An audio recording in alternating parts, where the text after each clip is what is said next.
Bismillahirrahmanirrahim. Assalamualaikum warahmatullahi wabarakatuh. Salam jumpa kembali dengan channel Dunia Fana News. Dari beberapa informasi yang pernah saya dengar di media sosial bahawa semakin banyak orang Malaysia yang gemar berbahasa Indonesia. Ada terdapat beberapa alasan mengapa orang Malaysia mungkin semakin suka berbahasa Indonesia. 1. Kemiripan bahasa. Bahasa Indonesia dan bahasa Melayu, bahasa resmi Malaysia, memiliki kemiripan yang signifikan dalam struktur dan kosakata. Hal ini membuat orang Malaysia lebih mudah memahami dan berbicara bahasa Indonesia.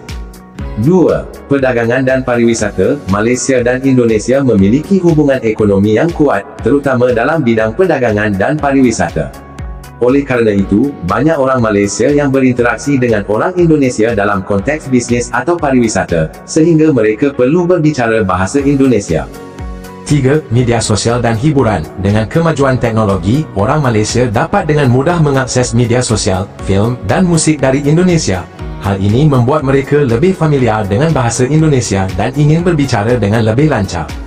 4. Pendidikan Asteris. Beberapa universitas di Malaysia menawarkan program studi bahasa Indonesia, sehingga banyak mahasiswa Malaysia yang mempelajari bahasa Indonesia sebagai bagian dari studinya. 5. Kebudayaan. Indonesia dan Malaysia memiliki kebudayaan yang serupa, sehingga orang Malaysia mungkin ingin mempelajari bahasa Indonesia untuk memahami kebudayaan Indonesia lebih dalam. Dengan demikian, orang Malaysia mungkin semakin suka berbahasa Indonesia kerana berbagai alasan yang terkait dengan kemiripan bahasa, perdagangan, pariwisata, media sosial, pendidikan, dan kebudayaan. Berikut beberapa faktor lain yang mungkin menyebabkan orang Malaysia semakin suka berbahasa Indonesia. Faktor sosial. 1. Persahabatan. Banyak orang Malaysia yang memiliki teman atau kenalan dari Indonesia, sehingga mereka ingin berbicara bahasa Indonesia untuk berkomunikasi dengan lebih efektif. 2. Komunitas. Terdapat komunitas orang Indonesia yang tinggal di Malaysia, sehingga orang Malaysia dapat berinteraksi dengan mereka dan mempelajari bahasa Indonesia.